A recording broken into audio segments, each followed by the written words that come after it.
ایک صاحب نے یہ پوچھا ہے کہ ابھی جو ہم نے گفتگو کی تھی جس کی کسی کا کچھ مال حرام کا ہو کچھ کمائی حلال کی ہو تو آپ نے اس کی وضاحت فرما دی. اب یہ پوچھتے ہیں کہ کوئی صاحب اگر زکوٰۃ لیتے ہیں تو اس کے گھر کھانا پینا جائز ہے یا ناجائز ہے؟ زکوٰۃ لیتے ہیں جی یہ آپ نے نہیں لکھا کہ زکوٰۃ کیوں لیتے ہیں.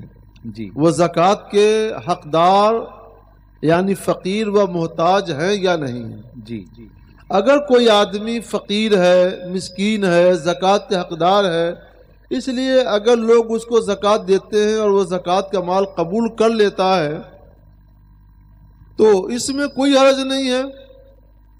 اگر وہ آپ کی دعوت کرتا ہے تو آپ اس کے یہاں جا سکتے ہیں اور اس کی دعوت قبول کر سکتے ہیں اور کھا سکتے ہیں. ایک سرکار صلی اللہ علیہ وسلم کے گھر کی ایک خادمہ تھی حضرت بریرہ رضی اللہ تعالیٰ عنہ. ان کے پاس صدقے کا یعنی زکوٰۃ کا گوشت آیا تھا تو وہ پکا رہی تھی. سرکار صلی اللہ علیہ وسلم باہر سے تشریف لائے تو گوشت کی مہک آئی اور دیگ ابل رہی تھی. سرکار نے فرمایا بریرہ مجھ کو بھی دینا. تو عرض کرتے ہیں یا رسول اللہ یہ تو صدقے کا گوشت ہے یعنی زکوٰۃ کا گوشت ہے.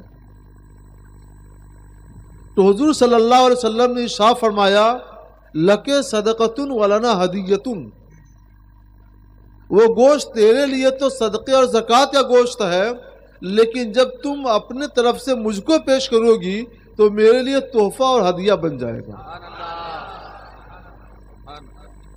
اگر رسول گرامی وقار صلی اللہ علیہ وسلم کے لیے وہ تحفہ بن جاتا ہے ہدیہ بن جاتا ہے تو ہم گنہگاروں کے لیے تحفہ ہدیہ نہیں بنے گا؟ بنے گا اور ضرور بنے گا. ہاں اگر وہ آدمی زکوٰۃ کا حقدار نہیں ہے اور زکوٰۃ لوگوں سے مانگتا ہے تو یہ ناجائز ہے. یا لوگ اس کو زکوٰۃ دیتے ہیں اور لے لیتا ہے تو یہ بھی ناجائز ہے. ایسے آدمی گھر دعوت نہیں کھانا چاہیے. جی اور اگر زکوٰۃ کا حقدار ہے فقیر ہے محتاج ہے مسکین ہے لوگوں نے دے دیا بغیر مانگے. مانگنا بھی محتاج اور فقیر کو مانگنا جائز نہیں ہے. جی مانگے بغیر لوگوں نے پیش کر دیا اس نے قبول کر لیا تو یہ جائز. تو اس کے حق میں وہ زکوٰۃ کا مال ہے اس کے حق میں وہ صدقے کا مال ہے صدقے فطر کا. اور جو دعوت کر کے آپ مالدار آپ کو کھلائے گا تو اس کی طرف سے وہ ہدیہ ہے اور تحفہ ہے.